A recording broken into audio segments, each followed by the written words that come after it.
Hello, listeners. Welcome to another episode of Reckless to Talk, our TTRPG interview show where we sit down with some of our favorite writers, players, GMs, and streamers to get to know a little bit more about what makes them who they are. I am, as always, your host, GM Nathan, and I am excited to get to play interviewer to a fellow interviewer this week as I sit down with podcast host, editor, game designer, and quality individual, Navaar Seik-Jackson. Navaar started his first show, the excellent and conversational interview offering, The Secret Nerd Podcast, just a bit before we started Reckless Attack, and his show has grown from interviewing a handful of friends all the way to talking to some of the biggest names in the TTRPG space over more than 90 episodes, at least as of this release. Since then, Navaar has branched into game design with his zombie apocalypse TTRPG The Corrupted, a Last of Us podcast, Escape the Dark. He helps host Pathfinder news and discussion podcast, No Direction, and is one of the players on the brand new Star Wars Pathfinder 2e show, Unwavering Force. In short, Navaar is a busy guy, but he is also a truly lovely guy. I have long enjoyed him as both an individual and creator, and really enjoyed his very personal and vulnerable style of interviewing. The space is certainly richer for having him and his show in it. In this episode, we talk about representation in gaming, just going out and doing the thing, discovery of self, vulnerability, making choices and results matter, doing what you can for others, and, as always, oh so much more. Please be sure to check out links to Navaar's work in the show description, as always, and please enjoy the episode. See you next time.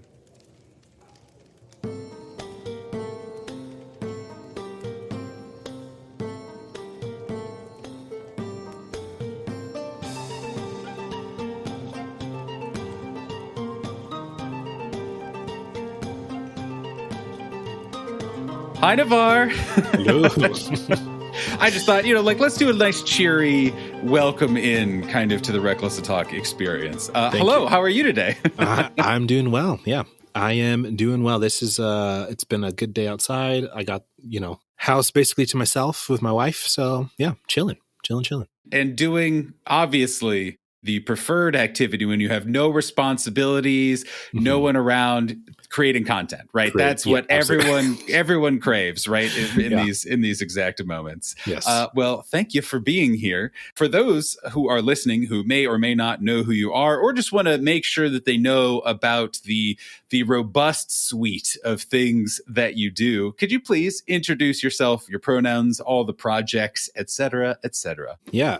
First off, thanks for having me. I am Navaar Seik-Jackson. He, him pronouns. I am very much a podcaster. What started out as one podcast has now become 4. I am the creator and host of the Secret Nerd Podcast, which is a show about people's individual TTRPG experiences, and sort of their experiences with nerddom and how those two things collide. I am also the co-host and co-creator of Escape the Dark, which is a Last of Us podcast. We just covered the first season of The Last of Us TV show and are moving on to the games, and we'll be returning with season 2 in a few weeks to start game 1. I am also a co-host of No Direction, which is the premier podcast for Pathfinder news, reviews, and interviews. That is a recent thing, and we have done a few episodes now, a handful, and people seem to really enjoy it. My co-host, Esther, has a wonderful voice, and so folks like that. Also, my co-host, Indrani, for Escape the Dark, has an incredible voice as well. So I got very fortunate to share the mic space with those two folks. You say that as if also your voice is not also magnificent to listen to. So let's acknowledge that before we move on, is that this interview is also about you, and I get to therefore compliment you interrogatively. I appreciate that. And then the 4th show, last but not least, is an Unwavering Force, which is a Star Wars Pathfinder 2e actual play, which is my first long-form actual play that I'm a part of, and I am very excited about that. That'll come out on May the 4th. May the 4th be with you. Yes, indeed. And yeah. Coming up. I also am a game designer, doing everything I can to get myself hired as a game writer and other things. So, yeah. Navaar, you as an experienced interviewer, yes. we can't just jump into the content. Right. We got to set the scene. We got to build the backstory. We got to see how the character that is Navaar got into the situation that they're in. Yeah. So how did you get kind of first introduced into tabletop role-playing stuff and or, kind of general nerdery, depending on your personal narrative? Yeah. General nerd stuff came first for sure. I grew up primarily with my mom, though I think both my parents were nerds to certain degrees. But that said, like I grew up reading fantasy fiction for birthdays and for Christmas. A lot of that was gift cards to a bookstore. Yeah, hell yeah. Same. I read at a pretty high level at an early age, so I was able to like start reading more advanced books pretty early on, which then became like everything my mom picked up to read, I was able to read. Or my grandmother had a really huge collection of fantasy novels, and so when we go stay with her for the summer, I could just devour those while I was there, or she would just send them to me if she saw like I had an interest in them. Yeah. Fantasy shows weren't really a big thing back then, and when they were, they were exceptionally corny. Like I was I was named after a character from a fantasy show, fantasy movie called Lady Hawk, which has Rutger Hauer and Michelle Pfeiffer. Yeah. And so Rutger Hauer plays this character named Captain Etienne Navaar, and he turns into a wolf at night, and his love, Michelle Pfeiffer's character, turns into a hawk during the day, and so they can't be together. They're cursed by like some Catholic pope or whatever. It's a whole thing. Yeah. Up until recently, my expectation of fantasy, of like a standard of what's a good fantasy movie, was very low because they just weren't made very well. Totally. Like even Conan, like it's all ridiculous. Everything. Yes. So like in, pre like 2020 or whatever, like my expectations was like, yeah, this hits my expectations. Like it's not Lord of the Rings, but it's good. Yeah. So yeah, so when Lord of the Rings came out, that was like, cool. I haven't read the books, but oh my God, they're these heroes and they got swords and arrows and they're fighting orcs and all this stuff. And so the whole scene with the cave troll, whenever it like, yes. Yeah. That moment of like it slamming its club down and Legolas running up the club and like shooting at like that lives rent free in my head. Like that's like these are the things that I grew up with. Like I need to figure out a way to tell this kind of story. And so for a long time, that idea was I wanted to be a writer, which is something I still want to do. It's just, I think anybody who's ever tried understands like how complicated and frustrating that can be to actually do. Yeah. Unless you're just exceptional and good for you, I guess. Whatever. Don't talk to me. Cool. Whatever. Yeah. So I think like that idea of I really wanted to tell these kind of stories has always kind of lived in me.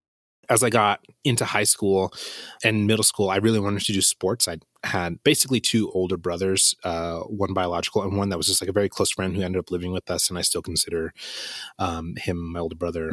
They both were really good at sports. And so I just wanted to do what they did. I looked up to them. And so I did the whole sports thing, and I still love sports. But it was a very interesting dichotomy. Like I grew up in a place that masculinity meant like you did all the macho like things, right?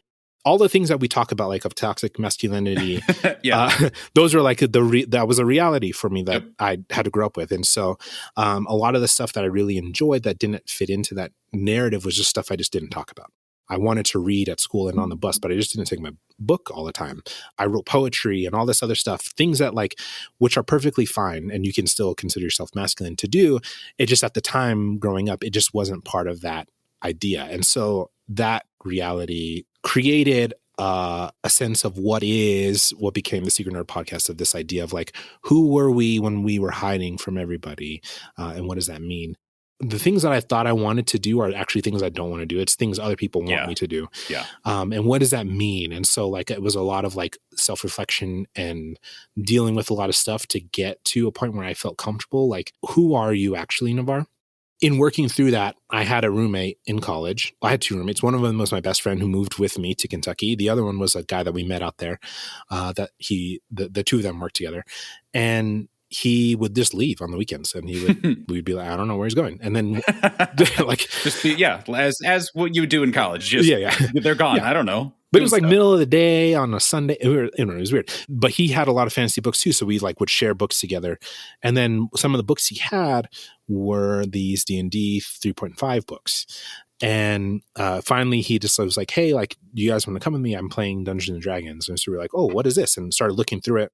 And immediately, as a person who grew up like wanting to be a storyteller, seeing this and how you could customize it, that idea of like, well, now you can play this game where you can customize basically everything about a character really appealed to me.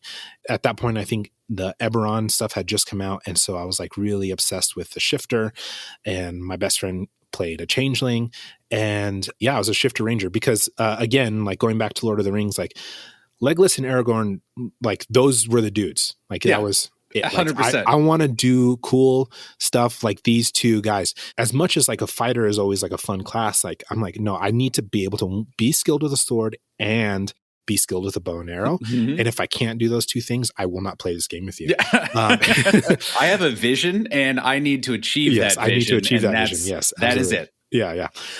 So there's a lot of things like in that early D&D that I think like I subconsciously processed, and then later down the road, like over the past few years, have started to like unveil and sort of decolonize. But like I think, early on I was just like, oh, cool. Like this is a character like that appeals to me, the Shifter. I want to be a ranger.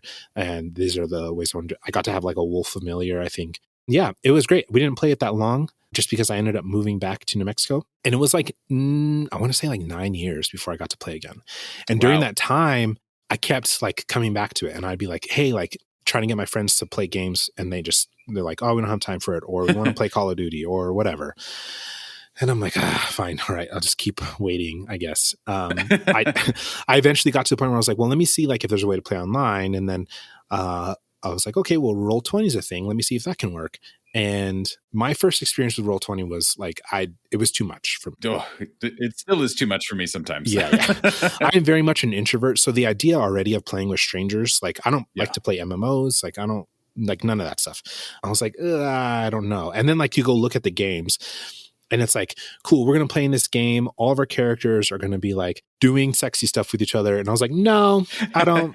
Strike, check. Nah, I'm good. Not for me. Like, that just seems like too much for like a stranger interaction. So I was like, no, this isn't my deal. So then I was like, all right, I gave up on Roll20. And it wasn't until about 2019, I think, that I just really, really wanted to play. Yeah. As I was looking for like examples of how to play, I was like, I will figure this out and find a way to do it. I came upon APs and I was like, oh, okay, like here's Critical Role. And I like kept trying to find the beginning of Critical Role. And it was like, this is episode 1. I was like, there's no way this is episode 1. They're like, it can't be. 9th level. None of this makes any sense. Like none of this is explained. They're talking about stuff that's happened that doesn't. I was like, this can't be it. So I stopped watching Critical Role. Then I'm nodding along, being like, oh, hey, it's like looking in a mirror. Because same, there's no way that they're just. Why are they in this mountain and doing what? Okay, yes, it's so confusing. Which I mean, I don't blame them. Like they didn't know what they were going to be or what they just like asked to play their game on a camera. So I started to try to find like other podcasts, and it was hard because back then in 2019, before everyone started a podcast during the pandemic, there just wasn't a lot of options. And the options that were there, generally speaking, was 5 white dudes. If you're a marginalized person like myself or a person of color, like I think there's a certain point where it's like, as much as like I've had to accept this my whole life, I do wish that there was something else here. At that point, I wasn't on social media. I didn't have access to know about shows like Rivals of Waterdeep and stuff like that. Like it just, at the time, the podcast feed, it only gave you so much when you looked that stuff up. Yep. And so I was like, I am not listening to The Adventure Zone. I am not going to listen to NADPod. I clearly can't find a show that's going to be diverse. So what if I just find a show that's got a ranger in it? If I can just find a show that's got a ranger in it. So I was like on the internet, like, come on, find me a fucking show with a ranger. Back to the original distillation of what Navaar needs out of a role-playing game experience is, can there be a ranger in it? Because if I can't get diversity, can I at least have somebody shooting a bow? And so I came across Glass Cannon Podcast, which is also 5 white dudes, to be clear. But Joe was playing an orc who was a ranger. And I was like, okay. And so I started listening to it and I was like, oh, well, yes, these are still nerds, but they're also like nerds who like enjoy sports. And there's other intersections that I was like, okay, well, this appeals to me. And those early episodes are a little rocky in some areas, but I overall enjoyed it. And it became like a show that I stuck with to the end of their finale. And yeah, so as time went on, I was just like, man, all right, well, finally started getting some friends together who like, let's all actually play. We started playing some games. I eventually started running some games and looking for more podcasts. Dungeons and Daddies was like the first like diverse podcast that I came up on, which is funny. But I also really, as much as I enjoy like a funny, like we're not actually playing D&D podcast, I also really enjoy like a podcast that's like, we're actually playing the game that's meant to be played. Same. Again, it's fun. Absolutely. Yes. I enjoy it, but I do actually like hearing people talk about the rules and how this spell works and how it interacts. And that's actually weirdly compelling for me. Same. Exactly. Yeah. And the drama, like as much as I don't think it took me a while to admit, like I really enjoy the drama of like intense narrative role play. As time went on, I was like, man, I really want to do this. Like part of me is like, I want to do it because of representation. The other part of me is like, I just want to, like, I think it would be fun to make a podcast where I got to be a player. As I'm going through this in my mind, I'm playing with my friends and we're having a good time, but my friends are not like major role players. There's a lot of times, even in our home games now, like years later, where I'm like, again, y'all, if you listen to this, I love you. But I'm initiating a lot of the role play and like, there's just not a lot of, that's not something that they want to do. We want to have like fun fights and yes, there's a story to be told, but I think it's just not a major focus, which is fine. That's not all tables have to be that way. Yeah. Very valid way of playing. Yeah. So that idea came up and I was like, well, okay, how else can I make a podcast? And at the time I was listening to a podcast, What Now? By Arian Foster, who Arian Foster, despite the name, is a black guy who used to play, black and Mexican, who used to play football for the Houston Texans. He's very smart and he did an interview podcast where he would just bring people on that he wanted to talk to. And so like he has like a conversation with a trans woman who is an activist. He has a conversation with I think a black astronaut. Like he has a conversation with like different football players and Snoop Dogg and like all these different like range of, it's really, really good. And so everything seemed like off the cuff. Like he just like, I'm interested in you and I want to know your story. And I was like, man, I really fuck with this. Like, this is so cool. Yeah. As much as I'm an introvert, like the one-on-one conversations was a thing that I knew I could do. And so I was like, all right, well, I think what I want to do is have conversations with people around the idea that there are more than just these 5 white guys in the show. And what does that look like? What was your experience like? Because it's not going to be the same as that. And so, so then I was like, well, I guess I'm just going to try it. And mind you, this is like, this is a Navaar that has never been on Twitter, literally never been on Twitter. The only people I knew that I could talk to were the 4 friends who are episodes 1 through 4. Right. Yeah. And so it was like, not only do I have to see how well I can do this, I also have to go out and find people to talk to me. Yep. This was 2021 is when I started the podcast. So we had already been through 2020. And around that, obviously we know like many podcasts started during this time and many podcasts that started were actually diverse. And so I was like, okay, cool.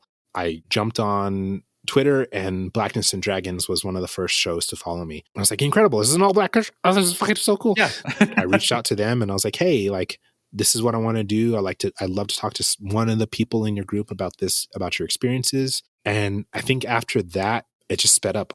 I became a little bit obsessed about the whole thing. And I started doing too many interviews in a week. I would do like 2 to 4 interviews in a week. Yeah, I remember early, you were just churning through stuff. And it was like, it was cool at first, but then I was like, okay, I need to chill. Yeah. Now I've got a backlog. Like, let me balance this out. It was amazing to get to know people that way. Joe, who is episode 5 of my podcast, is still somebody that I consider a friend. Like we immediately, like you can hear it happening in real time as you listen to that episode of us becoming friends and being like, oh shit, like what if we just talked all the time and like hung out? I have like 30 things that I would be like, well, let's actually go back to the beginning of what you said. But also you said just things just now that I want to talk about. So I apologize any amount of jumping around that may or may not come of kind of what's about to happen. Yeah, for sure. It was so interesting hearing you talk about how gaming stuck in your brain for years, right? And you eventually got to come back to it, but it was always there, always interesting. Yeah. And then it was so interesting to the point of not just wanting to make content about it, but of being like, I want to be a player.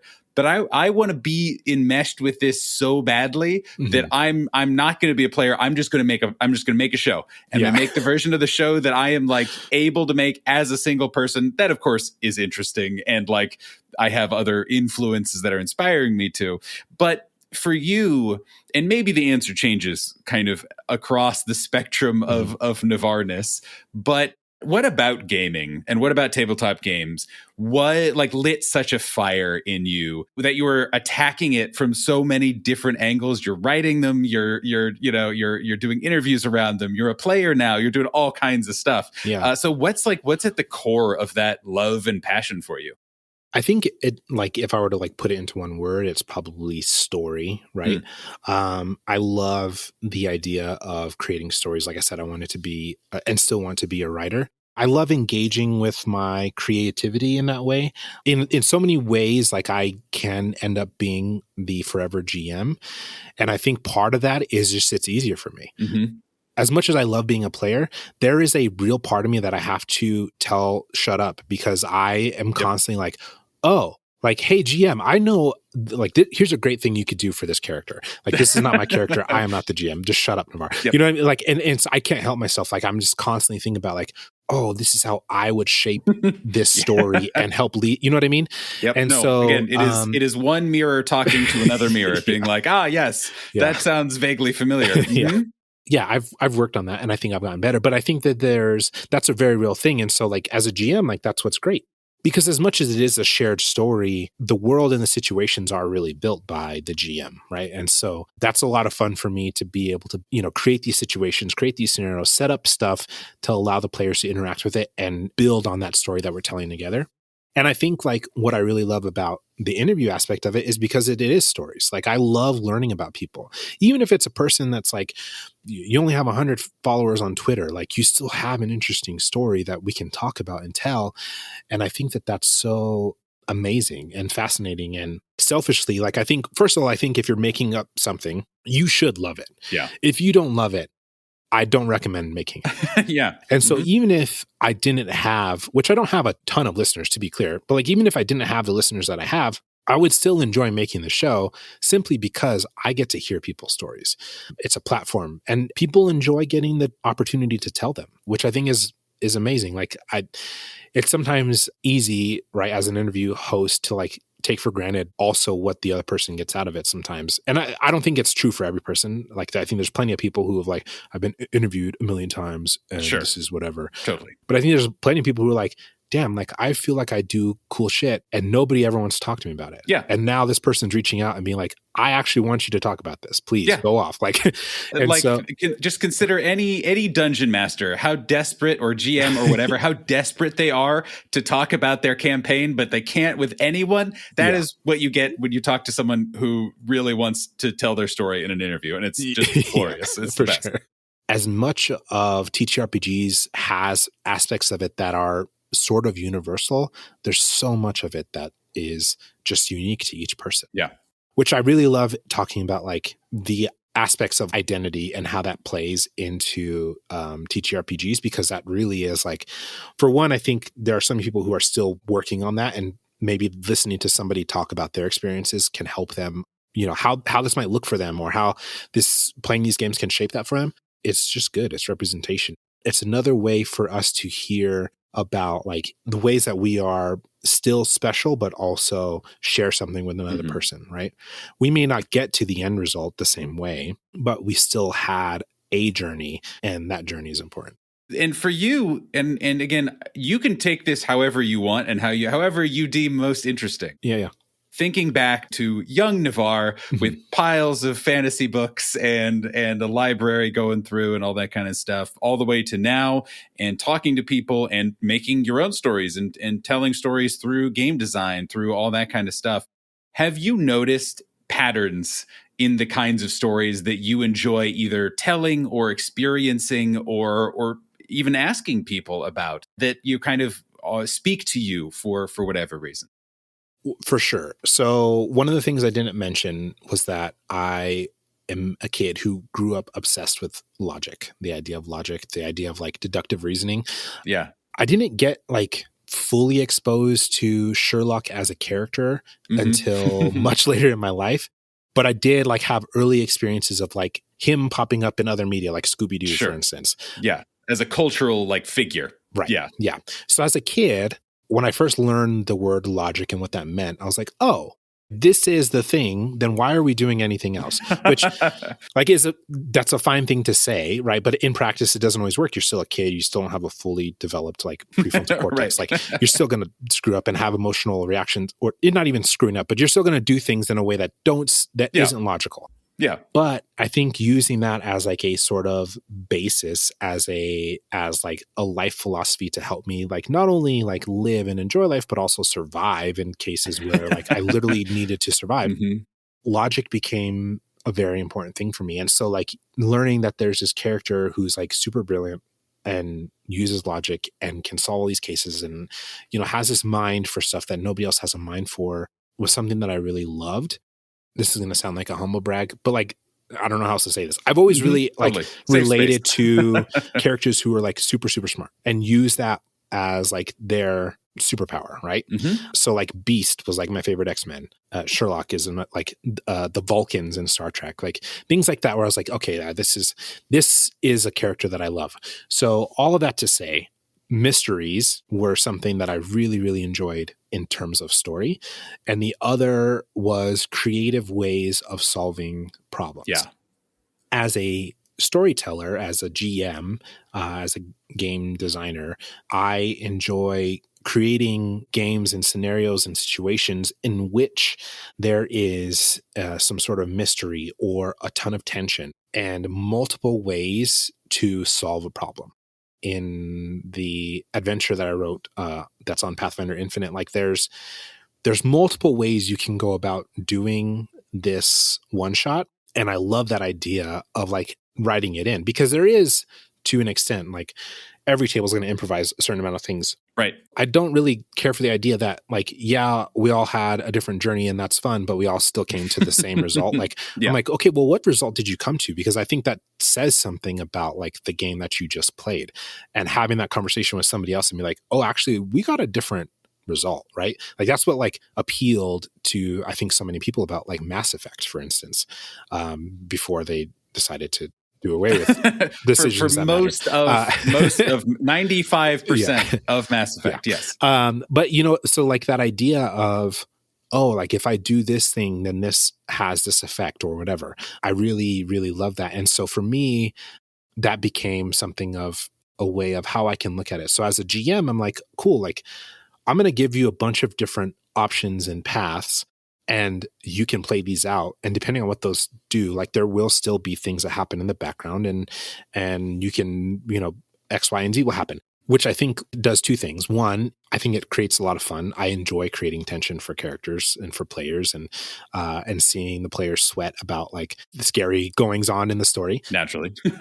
Two, it means that I either have to prep a lot of scenarios or don't prep and be really good at improvising. And so more often than not, I prep like 2 or 3 scenarios, and then I just hope that I can improvise the rest of the way through it.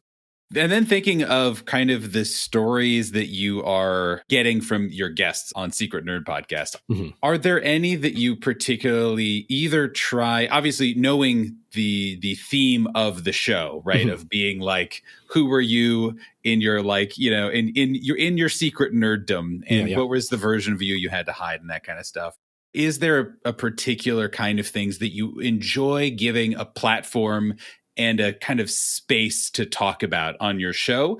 Or is it, again, just whatever the guest brings and kind of wants to talk about that day?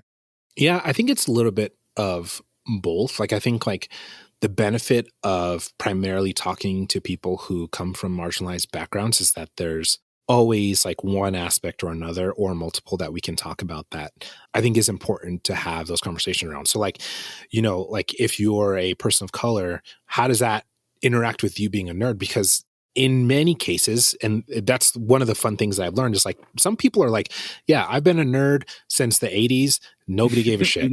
It was fine. And I'm like, damn, that's awesome. It's not the truth for everybody. So like, but I do enjoy like not only learning about when that comes up, but also like what places were different. I love giving people the opportunity to talk about like how TTRPGs helped them see themselves through like discovering their gender and sexuality through TTRPGs. Autism has been a major thing. If you go back and listen, like if you never listened to Secret Nerd podcast and you started today and you listened all the way through the 83 or 84 episodes we have up now, if you're paying attention, you might go, this is when it starts. Oh, he's getting more clues now. Oh, okay. To the like fully realize like, hey, guess what, y'all? I found out I am autistic. But I think like that's like one of the really great things is like, because there are things even about ourselves that we can have those conversations around that maybe that opens another door for you. I've had multiple people like DM me or tell me like off recording of like, yeah, like this episode actually made me cry because it really opened my eyes to like this idea of X, Y, and Z. And I think that that's really amazing.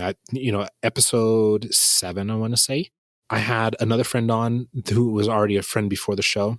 We were just like casually talking about autism because they are artistic. And I was like, yeah, you know what? It's one of those things like I've always kind of thought about, but you know, they just like casually said like, you know, a lot of people don't realize it because they don't like have like fits. Like they're not like having this like big explosive moment. Yeah. And so a lot of people don't realize that they just have learned to cope with it. And I was like, fuck, holy shit. Am I coping? Like, you know, and really like that set me on that path of like, oh, okay. And then talking more to people about it, even gender. Like I consider myself cishet. Like one of my friends in a Discord server half jokingly was like, oh, I just consider you cis plus because like you've done the work to come around, like to really analyze what does masculinity mean. And you still came around to the same conclusion, but you've actually put in the effort to like figure out like, what exactly is this? Is this something else? What's the Navaar version of that? Yeah. Yeah.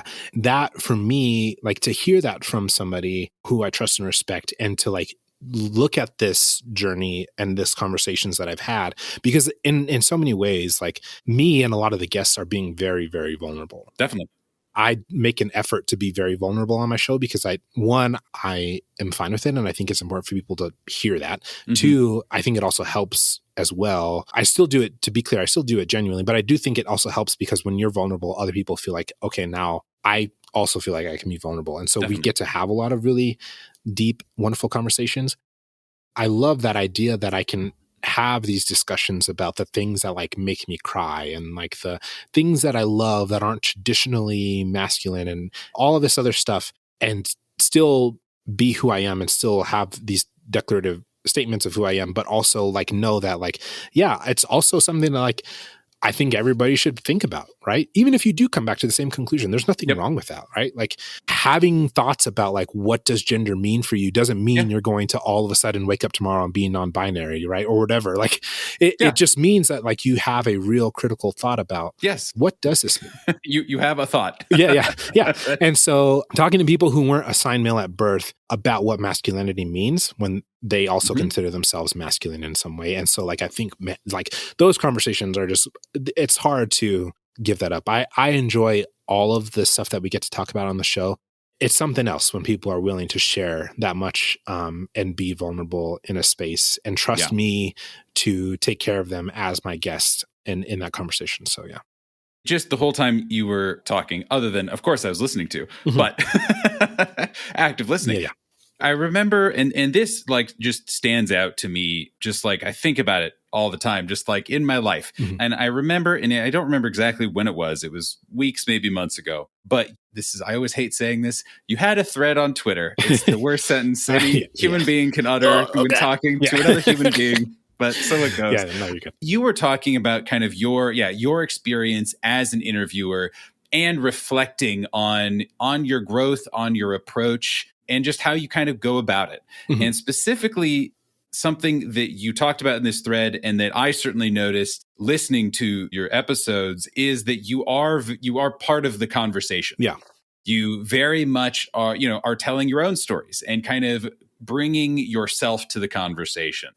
Trying to relate through your experiences and saying, oh, this vulnerable experience that you're having reminds me of this vulnerable experience, and just kind of feeds into the fire. Yeah. And I just love that. And I do think Thank that is a really lovely, unique part of your show, that you do bring so much of yourself to it. It also did really get me thinking, and you talked about it just now too. How has the experience of doing this show and having all these conversations, like you said, you're at like 70, 80, maybe 90 episodes, whatever now, depending on how many you've pre-recorded it's too. A lot, yeah. It's a lot. I was looking, wait, I have it open just for posterity, not for correction. 92. I was going to say, because we almost hit 100. I needed a break. Yeah. Good. 100 episodes is a lot of episodes. Yes, Breaks are good.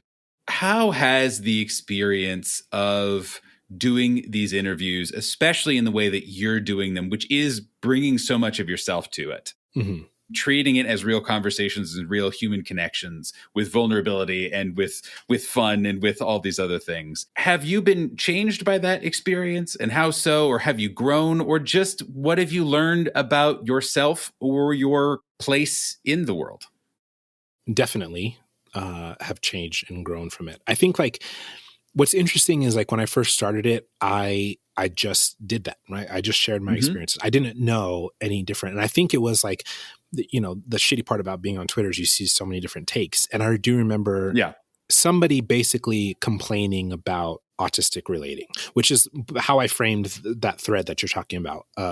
This idea that it's annoying for people to basically share their experience when you're trying to share yours, which, to be clear, I obviously don't think that. But there are people who do. There are people who are like, they either think it's annoying or they think it's self-centered or et cetera, et cetera. And I think society teaches people that is not, you don't do that. Right. That is all of these things. And it just gets more reinforced and more kind of like ingrained as I need to have a negative reaction to this. Yeah.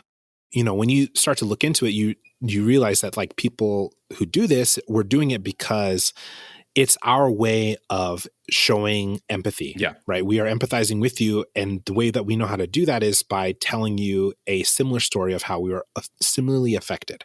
It was an interesting journey because like that idea was not something that I realized until I saw that threat. And then I became a little bit self-conscious about it. Right. I asked a friend of mine who is also autistic, but I think we both found out later. But she like produces podcasts for like BBC, or did for BBC and now for other places. And I was just like, hey, like you're a fan of the show. I appreciate your feedback and your opinions on the stuff. Like, can you like, if you're willing to like, what do you think of the show and things that I can improve on? And one of the things that she had talked about was like, you have to decide. Do you want to be the person who also injects yourself into the story, or do you want to take yourself out of it? Yeah. If you want to do this, then that's fine. There are other interview podcasts that don't inject themselves as minimally as possible, which is also fine. But like, it's important for you to understand that and do that moving forward. And so that gave me a lot of thought. I went on other shows that with interviewers that I really enjoyed, and they would be like, "Oh my God, you have such a great interview style." And I'm like, thank you. I'm literally just doing this. Yeah. My interview style is to talk to people. Just to exist. Yeah. And then I had a fantastic guest. Shout out to Jean-Francois. Bonjour, mon ami. He mentioned in episode 3, which was one of my friends, even though we played together in games for a long time at that point, she was very shy and closed off during the interview up until about halfway through. And then almost at the end of the interview, she shared something really vulnerable. Basically, he said, like, this is my favorite episode because of that, because of the way that you were able to have this conversation and create a safe space for her to be able to have this moment with you. I think it was incredible just to witness as a listener. And so I think like those things really helped sort of change my perspective of like, this doesn't have to be a bad thing. It's a thing that I enjoy. It's a thing that's natural to me. People that I talk to seem to enjoy it and don't have an issue with it. What do I need to worry about some random person on Twitter and their opinions on this? Their very ableist opinions on this. So what the show has done for me in terms of my ability to like navigate and be comfortable and help people be comfortable around me in spaces that are heavily queer and trans is that I've had so many conversations with folks about this stuff that I feel like even though I am not this thing, I feel like I can comfortably have conversations with people and know how to treat them, how to make them feel comfortable, how to like not to impose myself on their space when it's not like this thing isn't for me, etc. Like I think that that's so important to understand the ways that you show up in spaces and the power dynamics and the societal power dynamics, right? Totally. Like I've had plenty of like women and femme people on my show, and like it's so important for me to understand like this isn't a time for me to like talk over somebody, right? Or cut them off or show any kind of way that I'm like not valuing what they're saying. And so I think like all of these things, like interviewing people really does, at least for me, it really helps to frame that in my mind of like, I consider so much stuff now. Yeah. When I'm just talking to people out in the world, right? Like there's so much more about how I am equipped to deal with a lot of this stuff than I was before doing the show.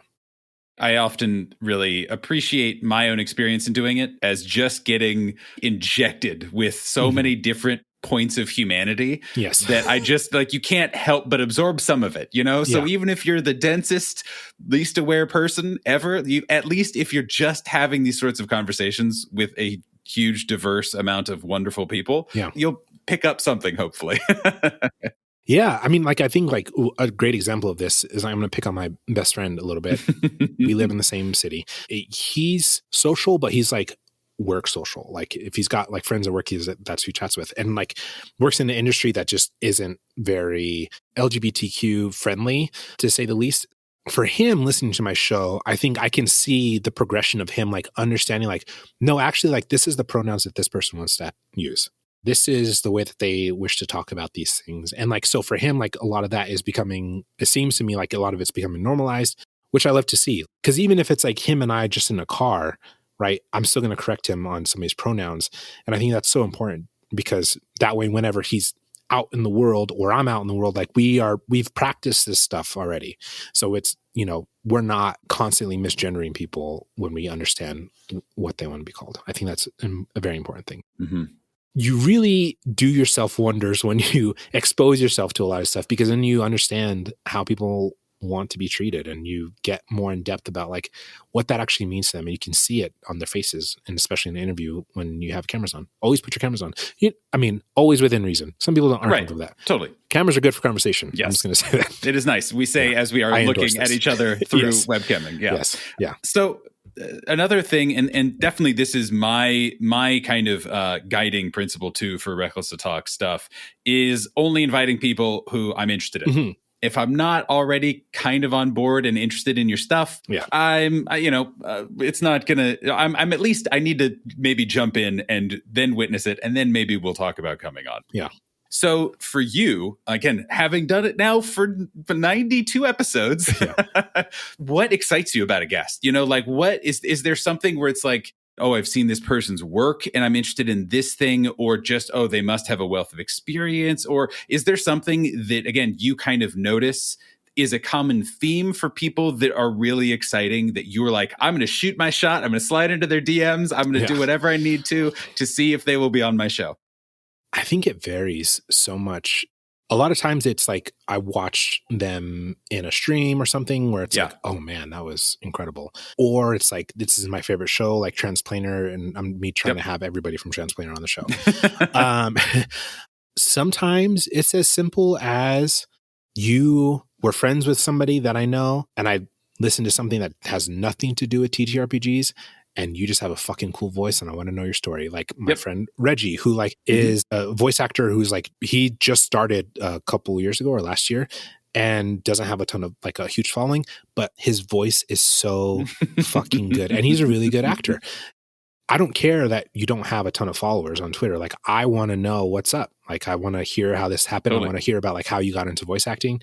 And like he and I, like we still chat to this day. Like we play like a home game of The Corrupted together. So it could be any number of things. I think the biggest thing though is like, I want to make sure at the very least that like you're a good person, right? At least on Yeah. you can never be perfectly Right. like sure of somebody, but I think that's something I do my best to try to like figure out beforehand.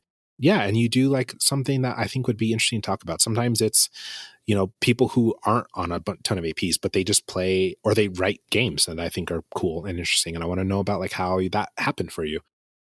I feel like folks who are in the AP space, especially like the streamed AP space, not to generalize, but I think in some ways have an advantage when it comes to audience. Because if you are a performer on a ton of stuff that people are constantly seeing, it's just like you're out there. Like you're literally, your face is out there all the time. Yeah. Even if you don't tweet a lot, you're still out there, right? That's something that I think that I deal with as a person who's like, I would like to have a fan base just because I want people to, you know, consume the things that I make. If only for that, like I want you to play my games and listen to my show because I enjoy making it. But I also don't do a ton of performing. And so I am constantly like, should I just do these APs just because it would put my face in front of other people and they would be like, oh, that's Navaar's face. That's a struggle, but I think there are other people who probably deal with that same thing of like, I'm like, yes, I enjoy performing. I just don't do it a ton. And so I don't get invited to perform in a lot of places. I don't get to like, but I still want to talk about my stuff. And so like, I am constantly like looking at that of cool, like you've made like 10 games this past year.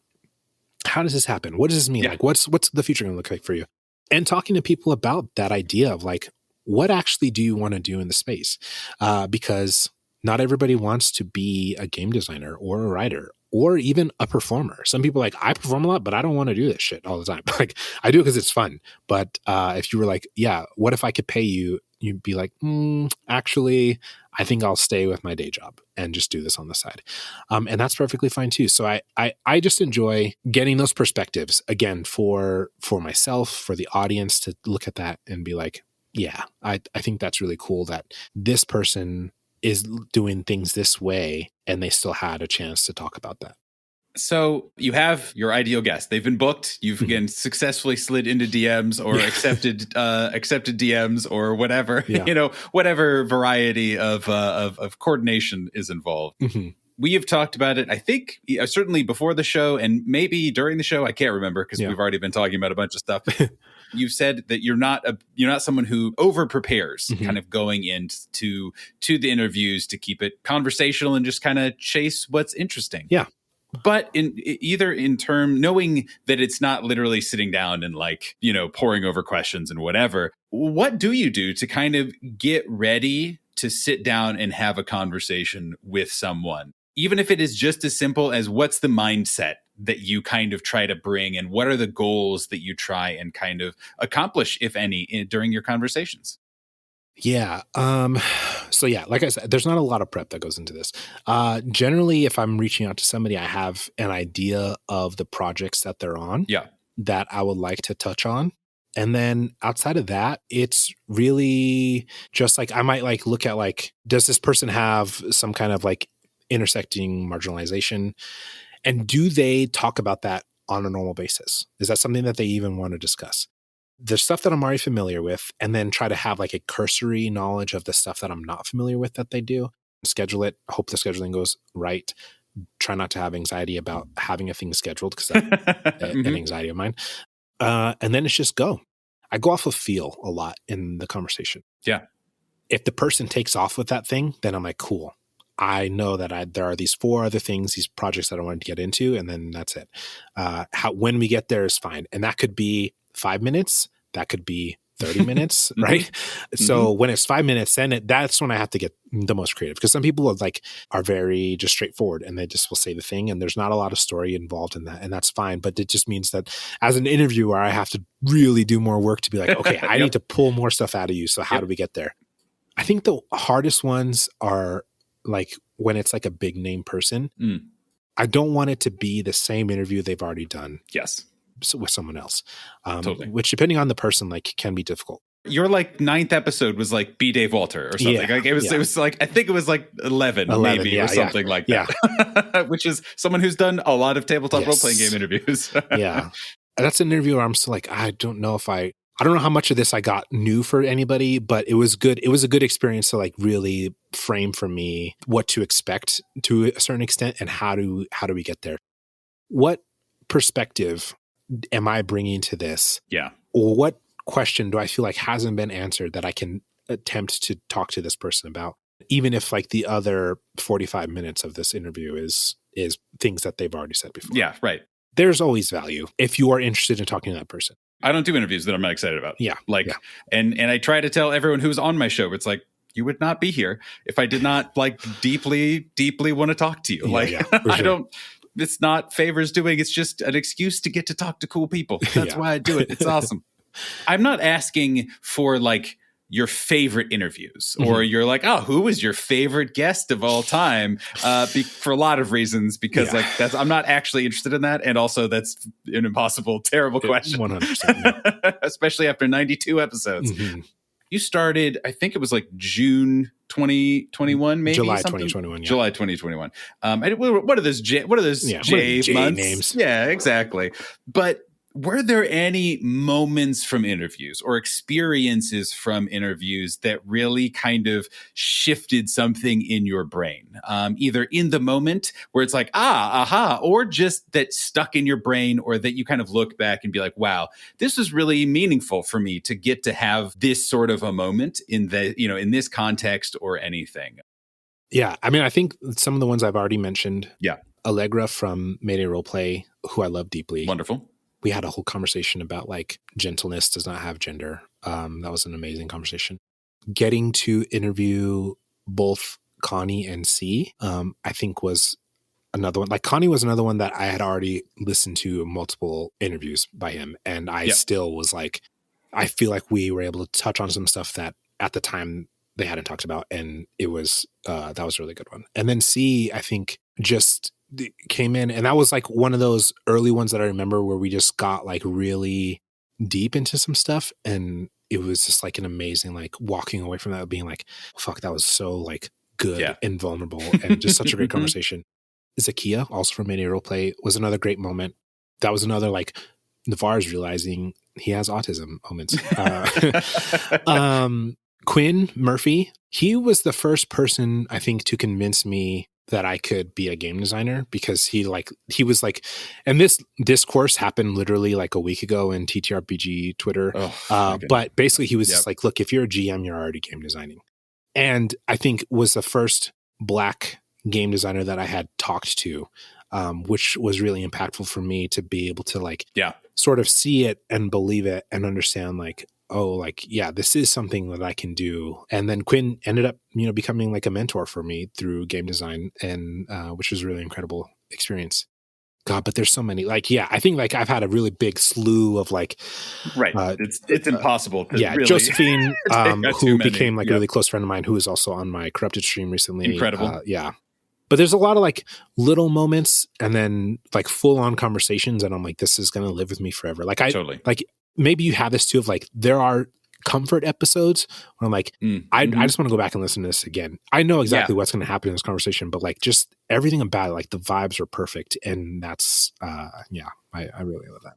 Yeah. For me, it's very like, it is like, I captured that moment, that vulnerability, or like I had that connection. And it's like, and I am someone who I usually hate the sound of my own voice. I hate re-listening to stuff that I've done because it's just too much anxiety just churning away. And there are definitely a few where it's like, yeah, but I did crush that episode, and that was really nice and lovely and makes me very happy. And it makes me happy to think about and re-listen to, for sure. So So I do want to pivot a little into your game design work specifically, into The Corrupted. But I was curious, just kind of as we pivot that direction, you've mentioned this a few times of how you were discouraged from kind of pursuing too much of your nerdy passions growing up, and or weren't able to chase it just because for many years no one around you was, was interested in playing them. Even just recently talking about being able to see people who are doing things that you enjoy and that you're interested in, who share experiences or share kind of perspectives. Is that something that you have taken to heart kind of during during your interview experience of being able to, again, kind of be exposed to so many people who are doing so many things from so many different perspectives? And is that part of what is kind of driving you now, being a host of 4 podcasts and creating a game and also writing adventures and like now doing a full broad spectrum of tabletop and performing and, GMing and all kinds of stuff? It's something that I think about a lot. Like I recently, like one of the like few tweets that I've had like blow up was like talking about like what does it mean to like, what is your presence like in the space? And I talked about like, I'm not well known, but I feel like I'm beloved. And I think that idea around what it means to like make impact in the space, right? Yes. Even if it's a small impact, I think has been really important to me. Talking about Quinn Murphy, like Quinn talked about like for him, there wasn't like a mentor for him to have when he was younger. What would it mean for somebody to listen to my show or to see me achieve a thing or for me to offer up help, right? And help them. I still do this because I love it and for me, but I also think that two things can be true. And I think that while I am doing that for me, I think that there is this other aspect of it that I feel if I can give something back in whatever way that I can, then I will happily do that. There's been a lot of people who like, I think probably never expected that have been like, oh, I want to try this thing out. And I'm like, yeah, like, let me help you. Like, if you want my help, I will help you. That idea of being there for other people when you can, and you have the spoons for it. Like, I think that that's something great. Like I recently talked about like one of the things I really want to do is create a program where marginalized creators who have a podcast can get the equipment they need to make their podcast sound good, because not everybody feels this way. I'm learning this as a person who edits to some degree 4 different shows. Not everybody cares about the way audio sounds. And that's fine. There are certain sounds for me that I will not listen to. And so it's very hard for me, even if your content is good, if the audio doesn't sound good, I personally cannot listen to it. I struggle. And so I don't want that to be a barrier for other people who already have other barriers in front of them. So like, if we can mitigate this one thing, how do we do that? And I was saying this as like a thing of like, when I'm a rich game designer, right? Like this was the subtext. When Navaar's a rich game designer someday. Who has also won the lottery and also has, really invested well. I don't even think it has to be that serious. Like we're talking about like $10,000 max a year. Right. I literally saw that tweet and liked it, and I saw you estimated some amount of money, and I Googled it. Because we were also kind of like putting together some documents of like resources, like, hey, here's what mics cost, and here's that sort of thing, and was like, yeah, that's about right. That's it's not crazy. It's not crazy, but is inaccessible for many. Yes, 100%. And so like, to me, I think because I'm so independent, like I don't ever think about like, hey, what if you just like worked with a bunch of people on this thing? So I'm just like, sometimes I think we should just talk about our dreams and make them not dreams. Right. And so I was like, this is the thing I want to do. And I'm saying this a little bit as like, I hope that it happens because I think it's important. And I also would like to like remind myself of this one day and like be accountable to it. I had people like be like, hey, well, what if we actually did it this way and just like do it? Yeah. So now like this is a thing that might be in place pretty soon. Oh, yes. In a different way than I originally anticipated, but still with the same goal and intent, and still doing the same service to the TTRPG space, which I think is amazing. We got to really think about like how much of an impact it can make. God, there's been times where I made like $60 with ads or whatever on my, and I'm like, I could buy a video game, or I could like, is there somebody that could fucking just use a good mic? You know what I mean? Like how could, or Reaper, right? As a better, then please stop using Audacity. Please. I'm begging everyone, stop using Audacity and stop recording in Discord, please. I'm just nodding silently. I'm like, doing like the sign of the cross of, yep, absolutely. If you don't have a choice, you don't have a choice. And I get that 100%. Yep. Do what you can with what you're able to afford, but also let me know and I will help you find a way. How do we improve and how do we bring other people along with us, right? Because a lot of people say like a rising tide raises all ships, but like that's not true. It's true if you make it true. Yes. It's something you have to be active about. You can't be a passive in that role. I am a person who is a family man. I've got 3 kids and a wife. Like I don't have excessive funds, right? I don't have a ton of free time. I don't even have a ton of like energy to do social stuff, but can I come up with an idea and help on a panel and, you know what I mean? Like help, like do something, bring people together. Like that's a thing that I can contribute. And I think if we look at the more of what we can do as individuals to contribute, then I think that helps. And, and be kind to yourself, right? Don't overdo it. And if you don't have the time for it or the spoons, like that is perfectly fine. We should all be able to have our limits and our energy to like take on what we can take on. And I don't think anybody should be forced to do anything. I was going back and forth, and I do, again, really want to talk about The Corrupted. It's a really cool thing. But I needed to ask kind of one more question. I was going back and forth as to whether this was the end question or the next question, but it feels too appropriate to not ask now. You mentioned as you were kind of talking of the power that your show has, or potentially, or shows like yours, or just people who are creating and putting stories out there that are not the same stories that have been shared over and over again in the space.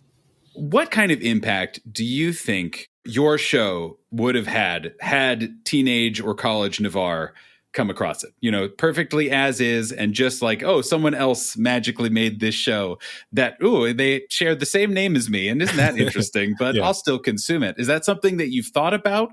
Is it kind of a show that you would have liked to have seen when you were growing up, or would have been valuable to you? I think about a lot, being almost 35 now and getting into this only a couple years ago. And I think about how cool it is that I've interviewed people who are like 22, 21 years old, who have just finished college and now are walking into this with their fresh young brains and their non-creaky bones and all the energy in the world to stay up till 4 a.m. And just be creative. And know that even if the field is very new, they're seeing actual result, like they're being hired as freelancers. They're being they're designing games. I talked about like wanting to be a writer my whole life. Like one of the things that really stood out to me as game design was that I got to marry writing and teach RPGs. Which is like two things that I love. Not only is it something that I love, but it's also in its own way made it more accessible for me to write, to have a book in somebody's home that will have my name on it. Yes. Like check that out pretty soon. There will be a book that's published that says by Navaar Seik-Jackson. And that is the coolest thing in the world. And I think like as a kid, like to be able to listen to that and know that like, oh man, like here's this Black guy who's like having these incredible conversations, looking at the world in a different way, and is doing a thing now that I can actually put work in as a 16, 19-year-old kid and do something with it. That would have been amazing. The idea of a Black game designer just didn't even register in my brain, right? As a younger person. I was blown away learning about Mike Pondsmith, the creator of Cyberpunk, who had been doing that for a long time. It's not like I knew the names of the D&D designers, to be clear. But I think it's still in my mind, it was still like, but it's still 16 white guys like in the, dusty office making sexist and racist shit. It's almost like a cliche now to talk about, but like literally representation does so much for people. It's so good and it's so important. It can't be understated how valuable that is. And I certainly would have appreciated it when I was younger. Well, speaking of marrying writing and game design to create a book with your name in it. Clean transition. The Corrupted. That's why we're the pros. Is that this is why we get the big podcast bucks, the two of us. Very recently, in the last couple months, you released The Corrupted, which is your very cool, very flavorful, very dark. It is dark. Zombie apocalypse TTRPG. And just in the last week, as of recording this, released, I think it was 8 days ago or something, released a stream of you running it over on the our friends over at the Nameless Domain Twitch channel. We'll put the link in the show notes, et cetera, et cetera. What was that push and drive to get you into not just writing adventures, which is, kind of a version of marrying game design and writing, but is kind of different sets of sliders than your own tabletop role-playing game that is not based on any other systems, that is its own standalone kind of vibe? What kind of pulled you that direction? Getting to meet people like Quinn, Nick Butler, who wrote Tidebreaker, and Chris Spivey, who wrote Harlem Unbound and Haunted West. That was huge for me. And then a bunch of other incredible creators as well. I got to meet Mark Truman, who is the president and owner of Magpie Games. I got to go to Magpie Games. Oh, cool. I got to just meet a bunch of people who were like designing micro RPGs. And so it was like all of this like building up of like, damn, like this is a real thing that could happen. And then it was like, okay, well, what are you going to do? What are you going to do about that? Because you have these ideas. That's great. And then I met Lex, who I don't think Lex is on Twitter anymore. I think they're just on Tumblr, Titanomachy RPG. Yeah. They created a system that uses D4s and called Caltrip Core. I interviewed them, and during that interview, they had a game jam out for the system, and there was like a week left. And as we were talking, I was like, okay, I'm kind of thinking of an idea now about this. And so that was like my first game. I wrote a 1-page RPG called The Last Detective. You can still pick it up. It's fun to play. It only takes up 1 GM and a 1 player. And also a very dark game. You're solving a murder. Very graphic murder. That was like, okay, cool. I did the thing, but I am a person who enjoys challenging myself. And so I was like, how do I make a game now that doesn't rely on somebody else's system? There's nothing wrong with this, to be clear. And honestly, it's smarter to rely on somebody else's system that's already made and tested and marketed, again, and to be clear, etc. Has brand and all that stuff. Just make PBTA games. It's honestly a lot easier. But I refused, and I was like, you know what? I really love using D20s. I was like, I want to continue that part of it, but I don't want it to be technically like an OSR game. The little that I learned about OSR, I was like, there's nothing wrong with OSR, but it's just like, that's not the vibe that I'm going for per se. I loved a lot of things about PBTA, but I also really love customization. And so I was like, okay, well, how do I have all these ideas? Like, cool, Navaar, you know what you love and what you don't love. That's great. What are you going to do about this? And so it was like, okay, well, I want to make a game then that can use some of these ideas, something that would be like narratively focused, but also has a D20 and you get to roll dice. And so I was thinking about it a while. I think it was like originally it was going to be like an alien invasion game, just because I was like, I want to do an apocalypse game because I enjoy apocalypse media. I really do. Like, listen to The Last of Us podcast available now. Yeah, thank you. Yeah, Escape the Dark. And then I interviewed Indrani for episode 47. About halfway through the interview, the both of us were like, oh yeah, we love The Last of Us. And we spent like 30 minutes talking about The Last of Us. And I was like, there's something about The Last of Us. It's just so good. And obviously like the story is very well written and the narrative and all that stuff. But I was like, there's like, how do I tap into this? Because this is something that I want to do. I don't want to just keep playing The Last of Us over and over again, as much as I have done that already multiple times. I want my character in this kind of world, and I want them to have to interact with somebody with these difficult situations. And so I started to think about that. Indrani and I, we talked back and forth about ideas, and slowly became what it is of just like, yeah, it's an apocalypse and they are zombies, but they're fast. It's a different way of like having it be contracted. And the idea around the game is like the human conflict. And what does that mean for you to live in a world where all the pleasantries and the accoutrement of life are being taken away and you are literally trying to survive? And what does that do to you as a person? And what does that mean for the world? So in order to explore those ideas, I had to make a system that worked. Again, I probably could have used another one. I'd refuse. Yep. I do like the idea of having skills and abilities. Like I still enjoyed that idea from Pathfinder 2e, for instance, and D&D. But I also wanted it to be like not this thing that just became like the numbers get wild. Like I enjoy that in Pathfinder 2e, but I was like, how do I make this work? So I was like, well, what if we had to set limits sort of like PBTA? You can either critically fail or you can critically succeed. And in between that, you can fail, partially succeed, and succeed.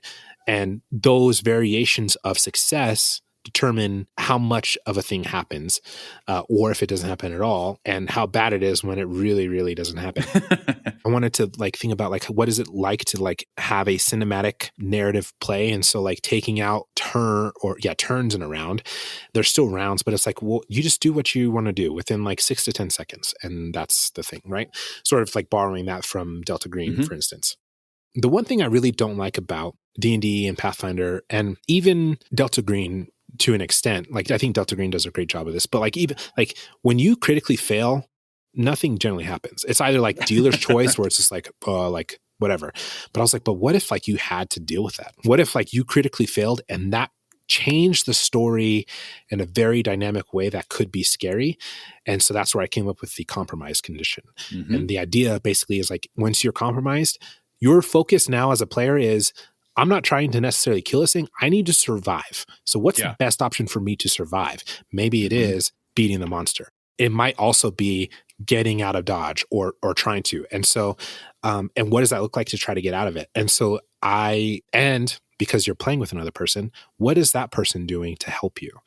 Because I wanted to also bring in that idea of like The Last of Us is about two people on a journey together. Yeah. So when you're two people on a journey together, what does that look like when you see the other person struggling? Maybe your stress is high and you're already dealing with a ton of stuff in your conflicts. And so, but what does that look like in that moment? Do you let that get in the way of you trying to save your friend or what? I know as a person who has introduced many people to playing games that role-playing is not something that many people come into naturally. Yeah. How can we prompt people to role-play? Mm-hmm. And that's where the stress and conflict came in. Yeah, I love that. As you roll bad, you accumulate more stress. And as you get more stress, then there are questions you have to answer, narrative questions. As we were getting ready to publish, I was like, this is great, but also I think it's not always going to work in combat, because I think sometimes in combat, like there's too much focus for me to worry about my conflict with my friend. So then not only do you not have to do this, but you also have to have a immediate condition like falter or overcompensate or be overwhelmed. I think the stream is an incredible example of achieving that. Like there's so much bad stuff happening and you can just see me in my little GM screen just like grinning ear to ear of being like, yes, bring it. I love it so much. So yeah, but I think it's like that idea of like, yeah, like we've now created two characters. They can be friends, lovers, people who just met. Yep. They were in the stream. They were not particularly close. Yeah. They knew each other, but they weren't close. Yeah. And then you have this conflict with that person. And what does that mean as it comes up, as the stress starts to build and you have to deal with it? Because I think like that's something that happens in real life, right? Like we get stressed out at home, and as much as we may not want to, sometimes that comes out as an interaction with our partner, right? And it doesn't have to be like, awful or terrible or whatever. Sometimes it's just like you snap at them, or you don't want to talk and they want to talk in that moment, or you're just annoyed, right? Like sometimes it just starts out as like, I'm just annoyed right now. And does the other person notice that I'm annoyed right now? Mm-hmm. What's great in those situations is like, especially when you start to get into like higher stakes and the players don't necessarily have a chance to rest yet, then it's like this really builds up. As we're getting ready for publishing, I was like, okay, there's one other thing I want to add, because I don't want it to be all punishment. Yeah. You've become overwhelmed. You've hit maximum stress.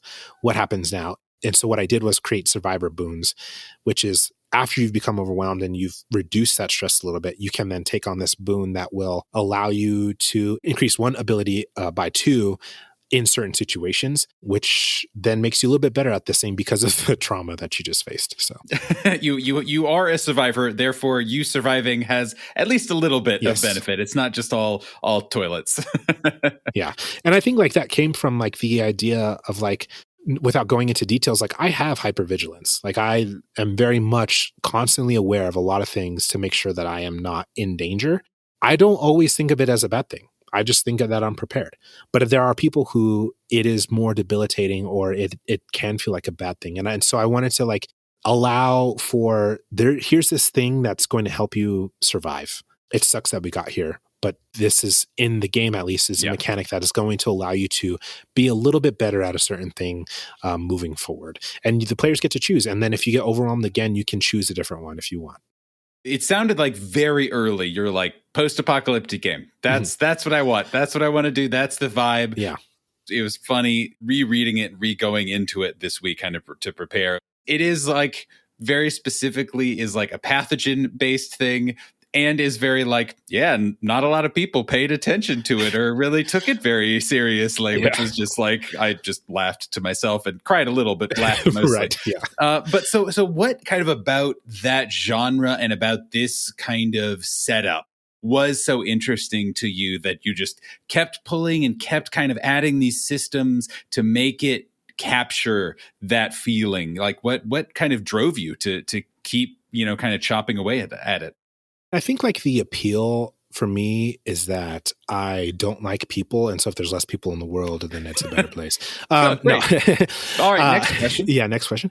No, but I think like there's something about it. Like I think like the best episodes of The Walking Dead are like these moments where like people are dealing with people trying to do people things in a world where it's not set up anymore for people to do people things. Yeah. If there's one thing that it does is that it, like I said, it kind of strips a lot of that away, and it makes you into a person. And I love the idea of like part of why the game's called the Corrupted. That's what the monsters are called, but it's also about like how the world corrupts the player. As a narrative, I love that idea of like fighting against a world that's being destroyed around you and like trying to maintain and retain humanity. That's why the empathy is such a huge mechanic. There's 6 different abilities, but empathy is probably arguably the most important one, in that like so much of the game revolves around you and the other player working with each other and trying to take care of each other or yourselves, right? So I love it when people are like, yeah, I didn't put any points in empathy. I'm like, that's amazing. I love this. Let's see how this plays out. Yeah. And so, because even like having a higher number, and it doesn't necessarily guarantee anything, but I think it's just like this idea of like, what does that mean for your character? Yeah. And so I really love that about Apocalypse Media, I think. And I just think it's scary. Yeah. Going back to like the horror of it. Mm-hmm. It's like, especially when the zombies can run. Oh, yeah.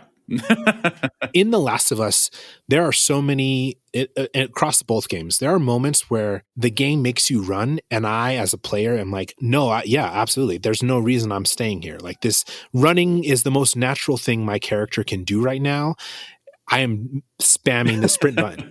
Yep. In The Walking Dead, as fun as some of those episodes can be, because I think the show gets lost and muddy sometimes, but I think that there's aspects of it where it's like, this would probably be the easiest apocalypse to survive, right? Like, as long as you're not like making really, really bad decisions, like you could literally just keep walking and they won't catch up to you. Don't get yourself cornered, right? But in like The Last of Us, in 28 Days Later, in The Corrupted, like when they run and they can like break stuff down, that's scary. Yeah. Because again, like I said, I wanted it to be aliens, and I was like, this could be a whole, like that's just a whole thing. Yeah. Yeah. The body horror of it, of the way that you get infected is, it started out as a pathogen, and now it's just like this corruption will like literally try to invade your face, and that's scary. Yeah, there's some art that is just like vaguely distressing a lot of flipping through that, where it's like, this is like just that perfect amount of like not intricately detailed, but there's just enough there where it's like, oh, great, my imagination can really fill in a lot of fun blanks. Yeah. We're actually in the midst of with another group recording another AP of this. And, amazing! Yeah, and they've come across, they're in a situation that's got a few unique corrupted that it's really scary. Ominous. So, yeah. Well, speaking of things that are scary, another flawless transition. Yeah. I was curious, speaking of art and speaking of genuinely of doing things that are scary, unfamiliar, etc. This is, obviously a lot more complex of a design challenge than a Couch Up core game, which is beautiful in its simplicity. It is supposed to be simple and easy to put together, but this has subsystems and has skills and character customization. And also, you did all your own art for it, I believe. I think all the art, or at least a ton of the art. Except for the new cover, yes. That's what it was. I was like, I feel like there's something I'm forgetting. That was the one. It really strikes me as this is another time where Navaar was like, I kind of want to do this thing. I have no experience doing it. I'm jumping in and I'm going to figure it out. Just like the show, just like a bunch of other stuff. And I think that's incredible. Yeah. But also, I know I am someone who's like, well, obviously I haven't read any thesis on game design, so I can't design a game. I'm not qualified to know. I don't know the math theory of it. So just kind of briefly, like, did you have any fear or trepidation or anxiety kind of jumping into doing a game, and doing all the art for the game? So I got my my digital art pad in May of last year for my birthday. And that's about when I started The Corrupted. And I put my first version out of the game in December or November. So that is about 6 or 7 months of me doing digital art, which I don't feel like I'm great at yet. I know I want to do this. Again, I am a father of 3 with a wife. Like, I don't have a ton of money. So I was like, if I'm going to do this, I have to do this alone, basically, because I can't afford to pay somebody. And I do think that people should be paid for their work. I was like, okay, well, you're going to design the game and then you're going to figure out how to draw this in a way that you will feel okay with it being in a book. Okay is just the perfect, most beautiful word for any content creators. Is this okay? Yeah. Yep. Great. Ship it. It's good enough. Yeah. That and the layout. I have never done layout. I literally learned InDesign to do this game. Yeah. The layout is being changed, thankfully, because the publisher who's helping me publish this has somebody that we are working together to get that done. What was cool was like to turn that in and for him to be like, but you did it and it's complete. Yeah. And it doesn't look bad. Like there are things that we could just improve on. And I think that was like a really cool like accomplishment to be like, all right, I did it. Yeah. Don't underestimate how powerful that is as a right. You did all the things that required you being a solo act, creating a game with art and subsystems. You did all the thing. You did it. Yeah. So was it scary? Yes, absolutely. But I think like I'm fortunate in that I've been artistic my entire life. Even if I still would have preferred that Zakiya did the entire art for the game, like, you know, or any other number of friends that I have that are incredible artists. I just couldn't afford to do it. And so I had to make that decision of like, I didn't want to use stock art. It's so hard to find very specific art pieces that are going to fit what you're looking for. I know what I want to achieve to an extent, and I can just try to like put that in there. And the book isn't like full of art. I think there's like maybe 6 art pieces in there that I did. The cover was probably the hardest. The cover was the one where I did it and I was like, this is a cover. I don't love it, but it's the cover of a book. It is a cover.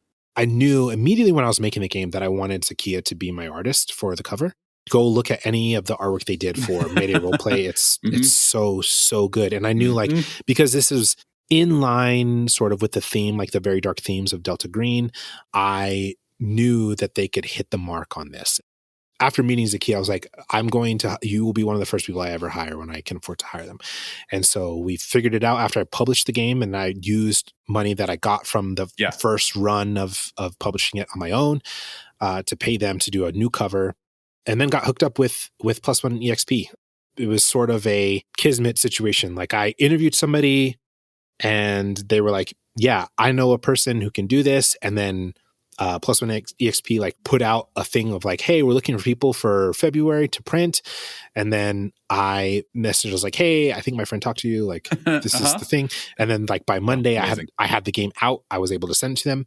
And then we had a conversation like the few days later. And then things got pushed back from February just because of other stuff. But yeah, it's been an otherwise great experience to do that. And I think like it was really cool. I'd talked with another publisher who wanted me to like, if you're willing to make like these kind of changes, we can talk about doing this game or something like this game in the future. And I was like, well, I still want to do this zine published because I'm happy with what we've got like from that perspective. And I also want to know like how this works. And so I'm glad that I'm continue to go through this experience instead of like pushing it off in the hopes that this other thing would have worked out, which, you know, who knows? So having a thing that is done and you did the thing is always valuable.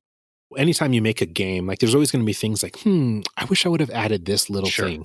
And it's like, yeah, but the players can figure it out or the GM can figure it out. Like, you know, like it's not like game breaking stuff. I don't think. I am actually very happy with the game, and the people that have played it really seem to love it. And that has been amazing. I've had 2 different friends be like, yeah, I'm going to hack this for X, Y, and Z. And that's like between, I think when I see the game in people's homes and when I get it in my own home, I will be crying. Just know this. And then also when my friends hack my game, that I will be crying again. You've gotten to run it live on stream, and people are like out in public playing your game. Yes. Obviously you were a part of it and kind of running it and able to curate it and whatever, but just that there were people, and especially quality people like Kendo and Josephine crushing your game, but anyone playing your game kind of out in the wild. What was that experience like? That was the first time I've ever GM'd on stream, first of all. I was very nervous going into it. Again, I love Joe and Kendo. We had been planning the game for a while. and talking about it. And so that made me really comfortable going into the session. I, again, did not prep very much of this session. I know where we want to end it, or where at least I want to end in our third session. But I was like, you're in a situation and I'm going to see what you do. Let's go. That's, I think, part of the beauty of it is like, it's the apocalypse. Like literally every decision you make is going to affect something. We had done a session 0. Basically the introduction that I do for the stream was our session 0. I left them on a cliffhanger during the session 0 so we could come back in this moment. And the moment they start out in is just complete pandemonium. And they are in the middle of the outbreak happening. Okay, well, you got to escape. It doesn't matter where you got to go. Like, we'll figure it out. I really enjoyed that idea of it. It was cool to like see the chat whenever I could pay attention to it, and then to go back and watch the VOD of like people like being like, oh, that's really cool mechanic, or oh, I love how this thing worked out. It definitely helps to have incredible role players like Joe and Kendo crush the game, as you said, like it truly. Right. I've never did like theatrical performance or anything like that. So I don't think that like, I wouldn't necessarily say that like acting is my strong suit as a TTRPG performer, but what I am able to do, I feel, is like tap into like what is happening in this moment and how is that affecting your characters, and what does that look like on a surface level and on an emotional level. And so like seeing things of like Joe's trying to talk to this girl that's come along with them, and Kendo's like their character is putting the camera on, and I'm like, okay, yeah, so like this is how this person's reacting to you, because like you're creating a space, a wall of like indifference. You know what I mean? The camera is, you're literally using a camera to document how they're feeling in this terrifying moment. I love creating tension in games. I love doing spotlighting. Like, I think that's one of my favorite things as a GM to like place the camera on you. And then in this moment, now we're going to switch. We get to see all these different angles. And so when they split up, that was like, thank you so much for splitting the party. I love it. I don't care what game you're playing. Split the party. It's fun. It's good for the narrative. Oh, absolutely. Do it. 100%. It was just incredible. Again, it's the fortunate part where it's like I have 400 more questions and things that I want to talk about, but I should probably not take up too much more of your time. So the last question that I really wanted to ask you about, because we've talked a little bit about kind of reflecting on all the stuff you've made and kind of how it has shaped you and how you are kind of able to reflect on the impact that your stuff has had, that, you know, kind of the platform you're sharing and giving to others. What are your kind of hopes and dreams in this space? What direction are you hoping that things go for you? Yeah, this is tough. So I posed a question like this to my friends in Discord. It's kind of like FMK, right? So totally. Game designer, GM, or player. You get to do one. You get to do one for the rest of your life and get paid for it. And then you never get to do one again. For me, like being a game designer would be the one thing that I think would be, I would love to do this again. Do forever. Yeah. Get paid, like, you know, run my own business, that kind of thing. Again, it really taps into a lot of my passions. I'm not that performer that people are trying to like bring onto their shows. I love it. I still want to do that, to be clear. Invite Navaar on your shows, etc. Yeah, please do. Yeah, please. Nothing so far has tapped into my creativity the way that game design has. I want to just do that forever. Like, I think it's so much fun. I just enjoy like problem solving and puzzle solving and looking at systems and figuring out how do we make this work. And like, you know, we're talking about like the creation of The Corrupted, like all of these things that I did, every choice I made created a new choice that had to like, what is the resolution for this? And bring it back to the logic, like you said. I think I'll continue to build stuff off of the protagonist system, the system that The Corrupted uses that I made. But I think there will be other times where I'm like, I want to try a new set of dice. Even if you're just changing the dynamic of like, I'm taking stress and conflict out and I'm putting two different coexisting things in there, right? Like that's, how does that now work for this situation? Or it's not an apocalypse anymore. What does that look like? That said, I do love GMing and I do love being a player. And along with that, I really love the idea of like playing a long story where I get to really explore a character or characters through the lens of like their lifetime in a long campaign. It would be amazing, obviously, if an Unwavering Force blew up and we could just like go full world beyond number and, you know, have like some amazing sound designer doing all this work and not me and Dusty doing all this work. Mhm. I think it would be amazing and cool, but I think I expect that much less than I expect, like that I can work my ass off into becoming a respected and people want to buy my games game designer. Yeah, that makes a lot of sense. Well, and yeah, I would love to talk real quick about Unwavering Force as well. Yeah. First episode out now. Yeah. The preview, the little short thing that you did, the prequel that talks about how your character came to be where they're at right now. Little teaser. Yeah. The teaser. Yeah. Precisely. I was so super excited to see that you were that, like, because this got announced last year, I think. Like, yeah, I want to say it was like August or October. That's what I thought as well. But was so excited. Again, it's got a crazy good cast, but it's also like, aha, Navaar's there. That's very cool. Yeah. You are mostly, doing interview stuff, doing game design stuff. It's like, aha, and now also actual play stuff. Yeah. Were you looking for opportunities to do it? Because you're not the one running it, correct? Yeah. So back in May, I had a hit tweet, flips my non-existent hair, where I said, this is like right after the first episode of Obi-Wan Kenobi came out. And I was like, I really want to play in a campaign where everyone's a Padawan escaping Order 66. And a lot of people interact with it and they're like, fuck, this would be so cool. And I was like, yeah, but I don't have time. So right. Yeah. It would be cool if someone else had time to do it and energy and whatever. Yeah, this is one of my dreams. It's just going to be a dream.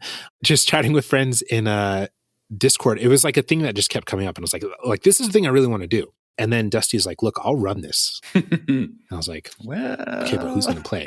So we started talking about like who was going to play. Often it's like the idea was I wanted it to be however many Padawans all playing together. Not everybody is a Padawan, to be clear, which is fine. Like I'm not a person that like I need to control the whole thing. There's a little bit of my heart that's broken that not everybody wanted to do this. That didn't have the perfect crystallized vision from the jump. Yeah. Right. Yeah. What actually ended up happening was really cool is because we had our cast come in and everybody was like, well, this is how I want to do it. And the whole cast has their own way of interacting with the Force. And so I think that was a lot of fun to be like, this isn't the story that I initially dreamed up, right? But it's better because it's now a story about what does that look like? So many people who are quote unquote Star Wars fans seem to have forgotten like what Star Wars has meant and how like it was already a little diverse and already a little political back in the day. And so we were like, okay, well now that we have a cast that's all POC, like what does that mean? One, for us to play characters who exist in a world with our experiences, and two, to play characters who all exist around the magic of the world with different experiences. Yeah. Which I don't think this is necessarily a spoiler anymore just because of the trailers that we've had out. But like Lonzo, who is a person that prior to the game, I hadn't actually talked to. We were just like, he responded to my original Order 66 tweet. And we are just both like wanted to talk to each other and hadn't yet. And we hadn't been able to play with each other.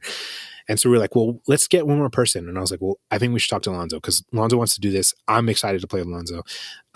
And as we were like getting ready, Lonzo's like, well, does anybody want to be my sibling? And I was like, yes, immediately. Yes, let's do this. And so now we have this dynamic in the game of like two twins who are from a similar world. And like, what does that mean after like some time has passed and they've been separated? There's like the one aspect of it, which is like a very serious, like dramatic Star Wars story. And then there's another aspect of it that's like, we are doing ridiculous goofballs, other Star Wars stuff. Mm-hmm. It's all part of the same Star Wars, ultimately. It is. Yes. And the same AP in this case. Right. Yeah. You talked a lot about how before kind of jumping into the space officially, was, you were getting to play, but it wasn't that kind of like, wasn't scratching that role play, heavy drama kind of itch. Yeah. Are you feeling that this is doing it for you? Yeah. With our home game, it's just like, it is a different style of play. Sure. And I think like, as I got to like experience more of APs and more people who like really play these like dramatic games, like again, like Transplaner is my favorite show. Like, I want to push myself as a performer to that same level. And I've gotten to do like a few one-shots that have been a lot of fun and do that. But I think like there's nothing like having that one character that's yours that you know you're going to return to week after week and just build on. One of the things I really love with characters is we talked a lot about like autism and how that has like sort of come up in my life and now become like something that I'm aware of. And I think like one of the things throughout my life that I've always done, like many people, is like masking and filtering a lot of what I say. And so I really enjoy as a character knowing that I can just take the filter off and just be like, yeah. So not only am I a Jedi who already has their own social issues, I'm also an autistic Jedi, and that has been fun in moments to get to look at and get to like role play those moments out. It's been really cool to do that and to come back to this character and to sort of flex those role playing chops that I've been wanting to flex for a long time. How far out, if you don't mind me asking, how far out are you guys kind of recorded as of this conversation right now? I think there's 6 episodes. There was a lot of like pre-production stuff. Sure. We're doing a Q&A as of this recording. It would be too late, but yeah, we're doing a Q&A this week to talk about the characters and stuff. Oh, cool. Yeah. And then they'll be out every other week, I believe, is how we're going to start, just to give ourselves some time. Just because schedules and choice. Yeah, there's so much stuff. Like Aki's doing artwork for it. We have a team of editors because I'm doing the first pass and then Dusty's going in and adding music and sound effects. And so yeah, it's a lot. But good for you guys that all of the things that you're saying are like all checking boxes of like, what are the things that when people ask Nathan of like, I don't know, how do you make, launch a podcast? It's like, well, have multiple people doing things, have a backlog, do shit in advance. Yeah. Right. Do shit in advance and plan ahead as to how much you think you can actually do. And then maybe back off even further from that. So that all sounds very reasonable. It'll be out, obviously by the time this is dropped. So people can, immediately, if they have not already, as we advised, stop the interview to go listen before finishing this. If they can jump right in. But what is kind of the pitch, the crux, the vibe of this story that you guys are telling? So basically, it's 6 months after the events of Order 66 have happened, and we are 5 people coming together from sort of different backgrounds and being forced together into this situation because we all use the Force differently. What does that look like in our interactions and how we as players understand the Force or don't understand the Force? Very much a story of like found family, but there is already this built-in conflict, as you'll see when you start to listen to it. What does it mean to live in a world where you're being hunted down because you're different? What does it mean to live in a world where people can interact with the same thing in a different way?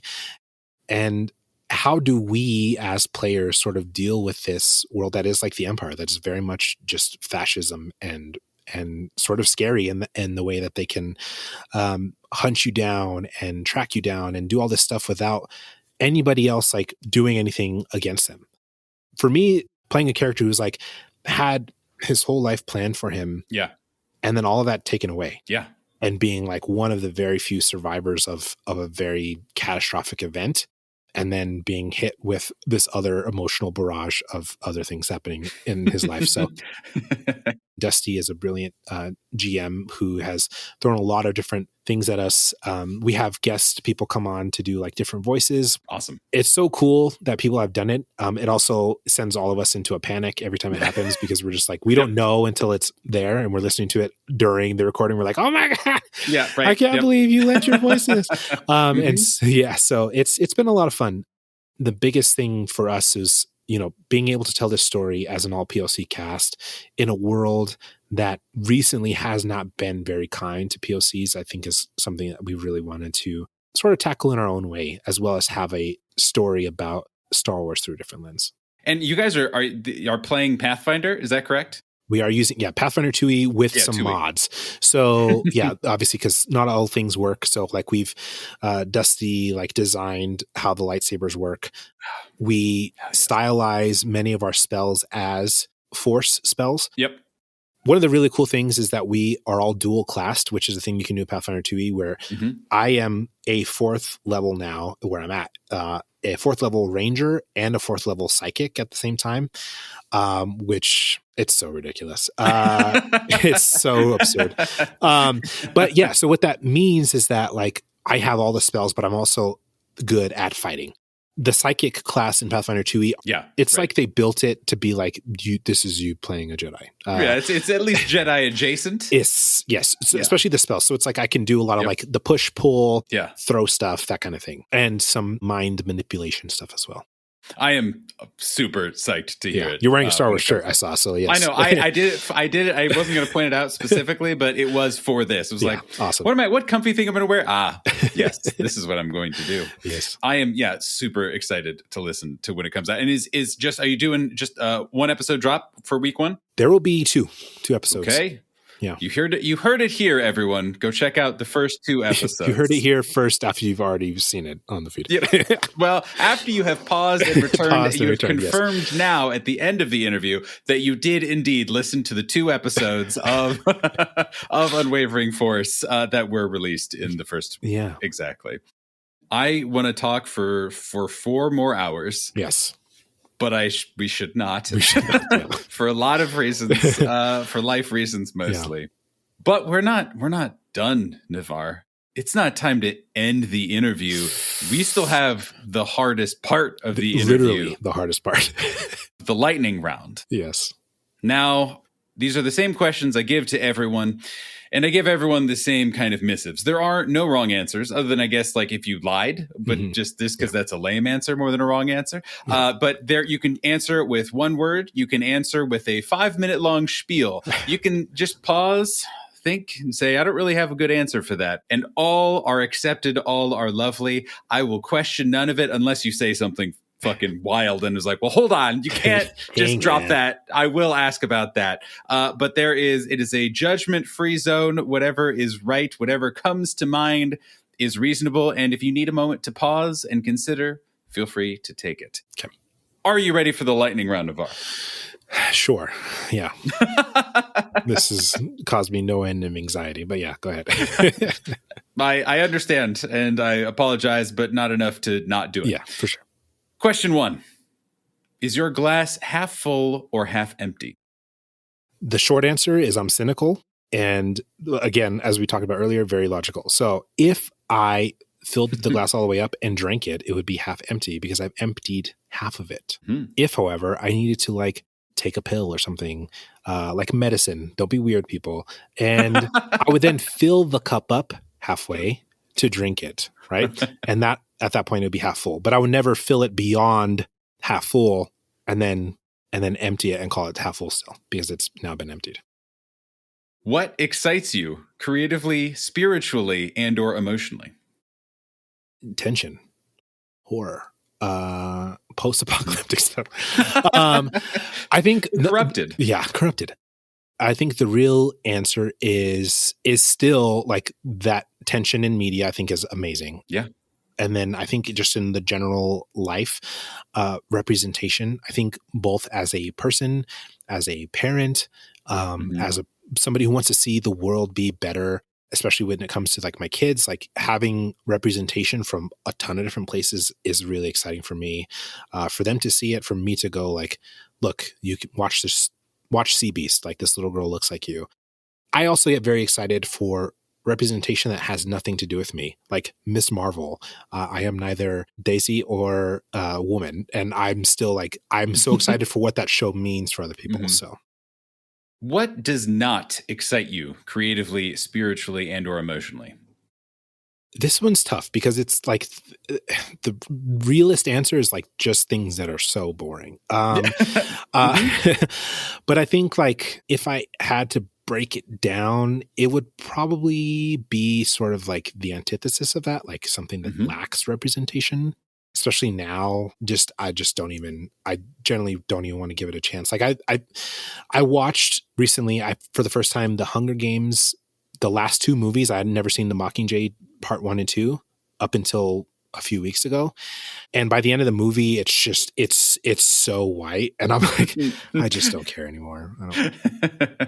It's hard to say it like, but without like, just say literally like things that I just find boring, but like things that like don't have like a very good narrative, things that don't really push any sort of like creative boundaries, that kind of stuff. Absolutely. What is your favorite sound? Cello. Double bass in metal. Good one. The certain like vocal resonance timbre that some people have in their voices. A lot of voices, actually, I really love.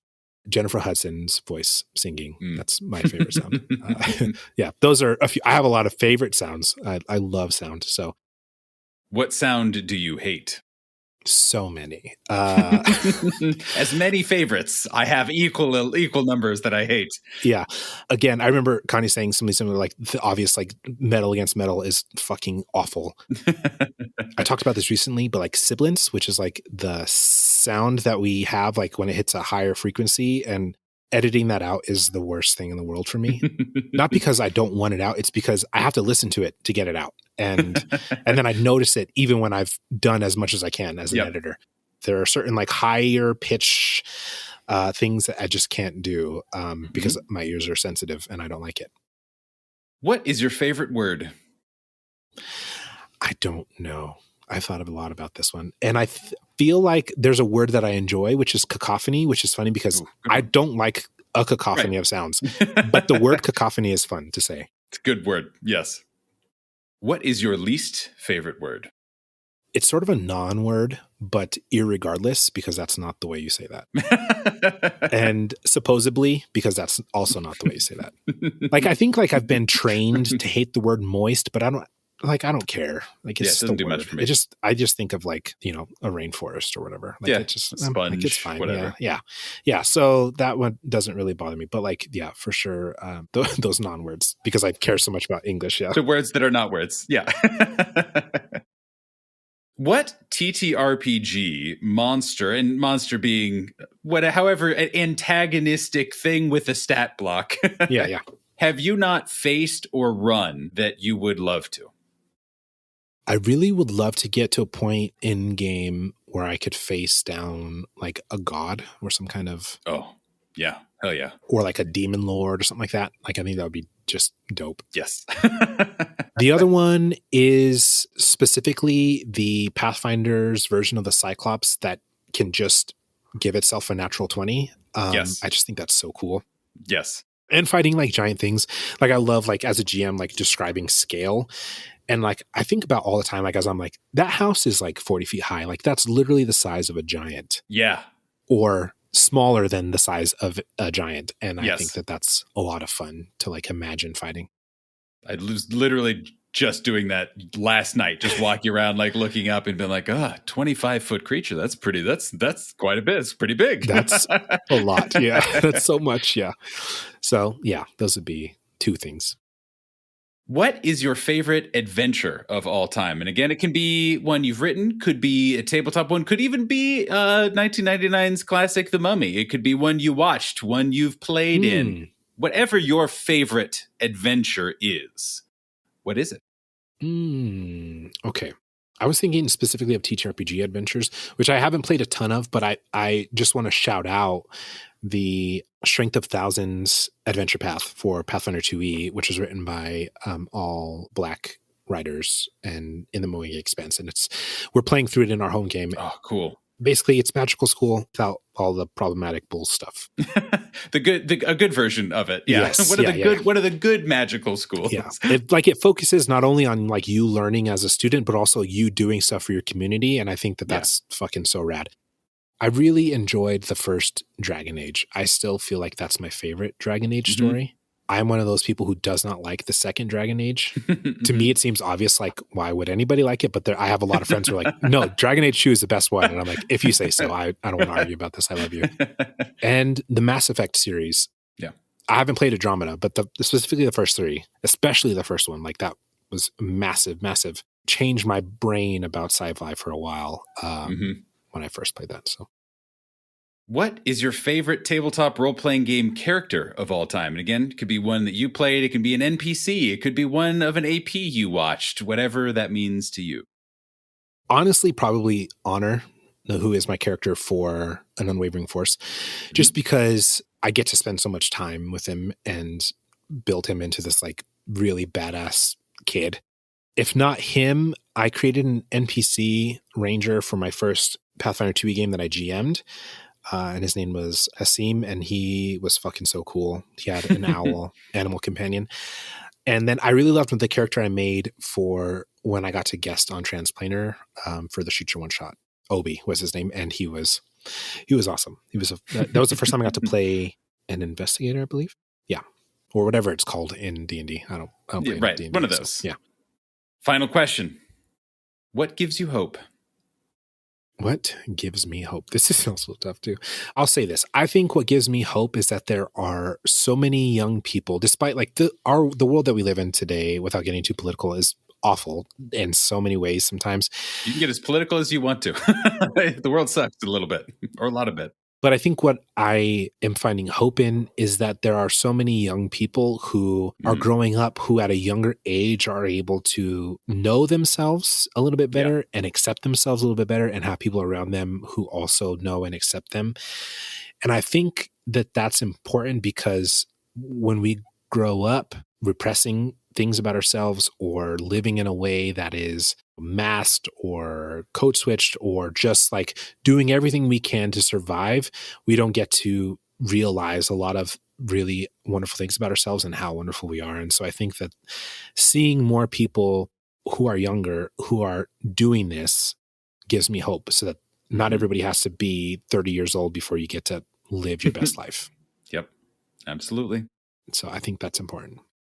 Well, Navaar, congratulations. You can finally take that breath that you've been holding in for the 2 hours that we've been talking. You have made it through the Reckless a Talk gauntlet. Thank you so very deeply and dearly for being here. As a reward, could you please once again remind everyone who you are, where they can find you, how to support you, all the good stuff? Yeah. Thank you for having me on. This has been an absolute blast. Secret Nerd Podcast, that's the first big thing that I did. You can find me on Twitter there very quietly right now at Secret NRD Social and Secret Nerd Podcast wherever you pod. You can also listen to me on No Direction, which is, again, a Pathfinder 2e news, reviews, and interviews podcast. We just talked about Impossible Lands, which is a sort of South Asian-inspired section of Galarian, which is the world that Pathfinder 2e is set in. And not only did we review one book, but we also talked to one of the writers for a section that they wrote, and it was a lot of fun to do. And we're talking about Treasure Vault, which is basically a big book of magical items and other fun things to do in your game. So if you want to hear me and Esther go off on all these creative ideas of how we can implement this stuff in our games, check that out. That'll probably be out the time that this interview's out. Excellent. You can also listen to me on Escape the Dark with my incredible co-host Indrani. Basically, it's just two best friends hanging out, having a great time, talking about media that we love and about the tears that we had as we watched and now we'll be playing again for the third time, The Last of Us Part 1. And then again, on an Unwavering Force, where you can watch me or listen to me play just a lovely, lovely, sad Jedi boy who's going through it after basically what feels like him as an apocalypse of its own. So by the time this comes out, I think we'll have artwork.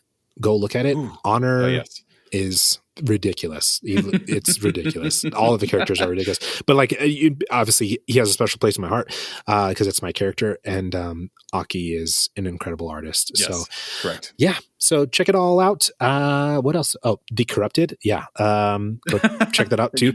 You just do too many things to remember, Navaar. That's the issue. How did I become on 4 podcasts? So just keep an eye out for Plus One EXP for their announcements on the physical release. I think there'll be a pretty decent ordering window for you to pick that up if you would like to get a physical/digital copy of that. If you're listening to this much later in the future, you can still pick up the digital copy on my itch page. That's Navaar SNP, like Secret Nerd Podcast, .itch.io. It'll be up there in the latest version once that latest version is published. And check it out. Play with your friends. It's a great for one-shots, for short series games, or for those long campaigns if you want to just survive as long as you can in a world that's destroying itself and being eaten by terrifying monsters. In the future, I have some really fun ideas for other games that will be coming out soon. One of them for sure in like a Descendant of the Queen style game. So Ooh. yeah. Oh, stay tuned. Oh, interesting. Well, Navaar, thank you so much again for being here. You. It was so much fun and really appreciate it. And it was lovely talking to you. Yeah, you too. I appreciate it. Bye. Thank you. Bye.